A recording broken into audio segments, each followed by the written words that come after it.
Thanks, Riley. Coughing, hacking, and sneezing. In both Georgia and South Carolina, emergency department visits for RSV are at very high levels. That's according to the Atlanta-based CDC as we see a spike in holiday sickness.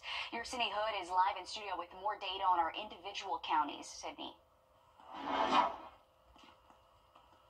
We're seeing several counties on both sides of the river scoring high on the scale, which in this case isn't necessarily a good thing. The CDC updates their numbers for their respiratory illnesses data channel on Fridays, and from this latest update, they say the amount of acute respiratory illnesses causing people to seek health care is high nationally. They also say COVID-19, the flu, and RSV activity continues to increase across the country.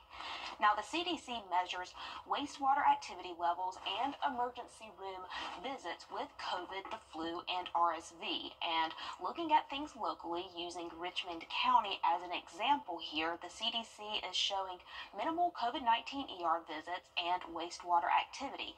However, there are high levels of flu activity in wastewater and the ER, and the same goes for RSV. The only difference here is the CDC is showing a very high level of RSV and wastewater. Now, over here in South Carolina, we aren't seeing as much red here. You can see overall respiratory illness activity in South Carolina is moderate. And then if you scroll down right here, you are seeing a high level of wastewater viral activity with COVID and then low RSV. And then looking at countywide numbers here, using Aiken County as an example, they're saying COVID-19 is at a low level, and then RSV, it's very high in terms of ER visits here. And you yourself can go to this website. We have it listed for you on our website, Wrdw.com.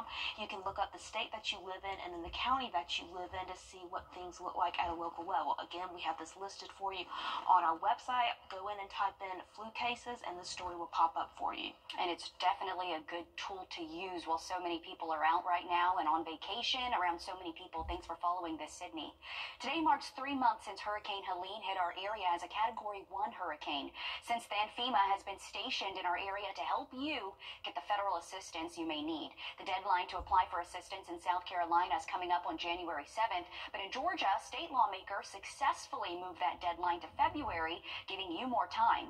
Your Kennedy Payne joins us live from our newsroom in Kennedy. You spoke to FEMA officials that say there are so many people who qualify for aid who haven't gotten help yet. FEMA says more than 2/3 of the state of Georgia is eligible to apply for FEMA assistance, and they've approved nearly $266 million across Georgia and nearly $244 million in South Carolina. If you haven't applied for assistance yet, FEMA says do that now because you could be leaving money on the table. If you have applied and you were denied, make sure you read the letter and appeal if you feel it was wrong. You have 60 days to appeal the decision after receiving your letter. FEMA says one of the main reasons you could have been denied was your insurance. If you are insured, always use that as your first route because by law, they cannot duplicate anything your insurance says they will cover. So you will need to prove that what your insurance will and will not cover when applying for assistance. Provide as much information as you can, whether it's receipts, photos, or videos. If your home sustained major roof damage and you file with your insurance and your insurance agrees to pay for those damages, you can't then turn around to FEMA and say, okay, FEMA, my insurance is going to cover my roof damages. Now, what are you going to give me for my roof damages? If your insurance agrees to cover that, that's going to be who you go with. But if there are instances where your insurance doesn't cover everything, we could fill in some of those gaps.